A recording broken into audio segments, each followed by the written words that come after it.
My name is Jesse Lepkoff. I'm an area musician living in Marlborough, Vermont, next to Brattleboro, Vermont.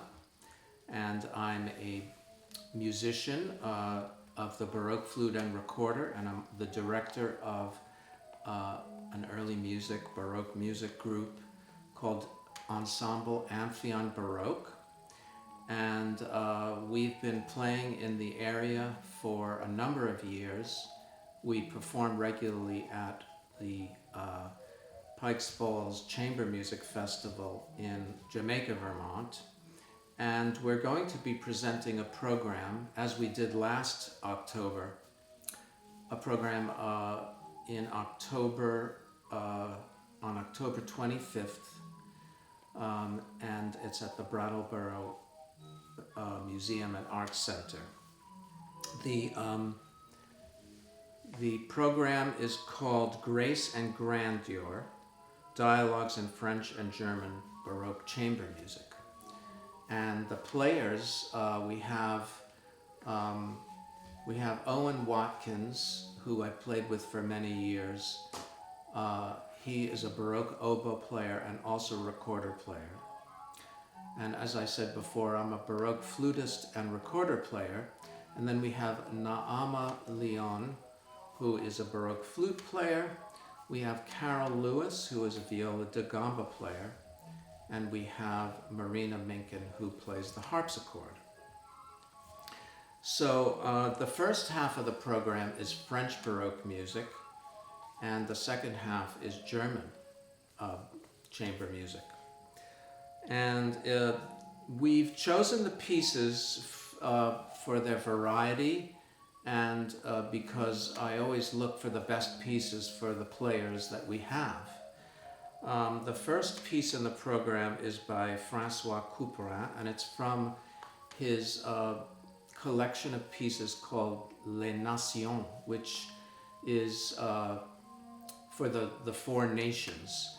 And the first suite of pieces is La Française, and it starts, we're only doing the sonade, which is the first part of that piece, which is in the style of Arcangelo Corelli. And in fact, Couperin published that sonata under a false name, where he Italianized his name, because he wanted to present it as a piece of Italian music to gain interest, and he later admitted the ruse. But it's kind of in the Corellian style. And so in the French Baroque time,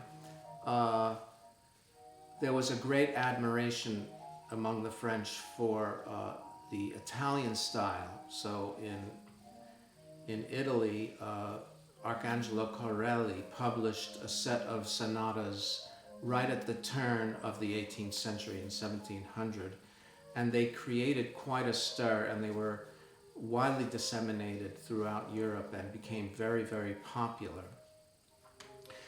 So actually, there's a phrase in French music called les goûts réunis, which means the uniting of the styles. So combining French style with Italian style was all the rage.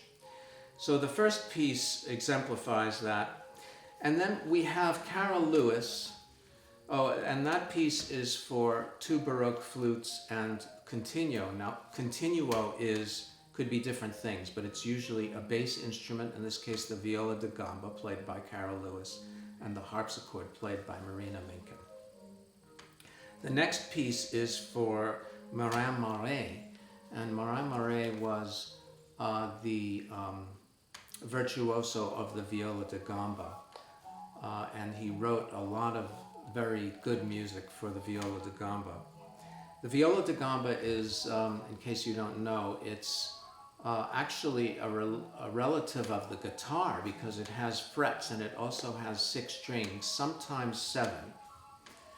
And it's played, it's a bass instrument like the cello, but it's played the bow is held the opposite way. It's held underhand instead of overhand.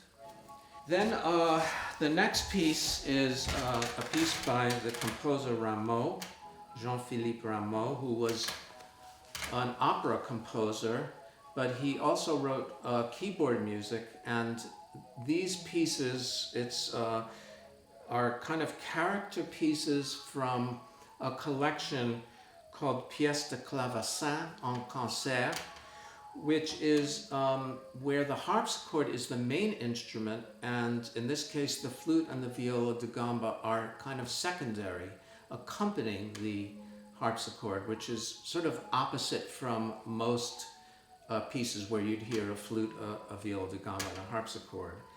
And they are really first-rate pieces. Rameau was one of the best composers in the 18th century.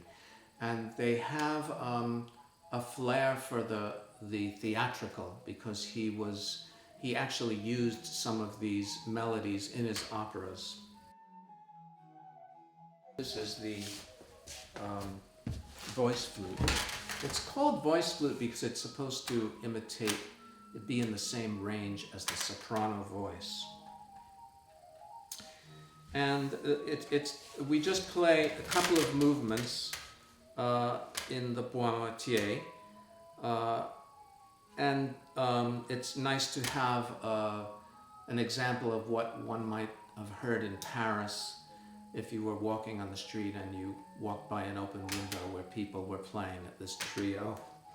So we've chosen these pieces to give a variety of styles and colors and opportunities for the musicians to shine.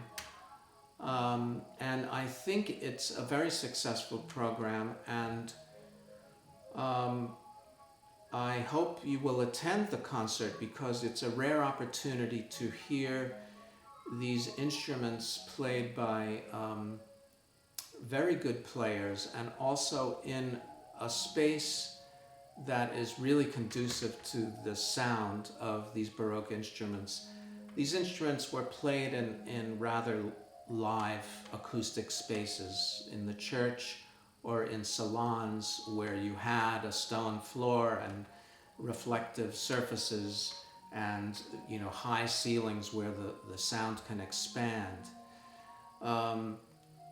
So in the modern day, we have amplification, but back then the room itself was kind of like the amplification, where the instruments can play piano, but the sound expands and one can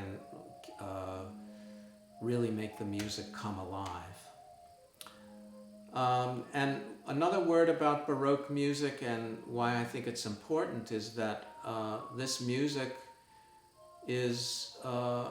harks back to a time before technology, and I think it has it reflects the natural world perhaps more than other types of music. It's reflecting beauty which was found in the natural world in abundance, and also the grandeur of the beautiful architecture and the majesty of the court and all that. But I really do think one can be transported back by listening to this music and feel the natural vibrations of these instruments. So I think embodied in Baroque music are sort of a freshness of that musical system, and I think the art of the Baroque is really a wonderful thing to experience. And I hope you will attend on October 25th at the Brattleboro Art Museum in Brattleboro, Vermont. Thank you.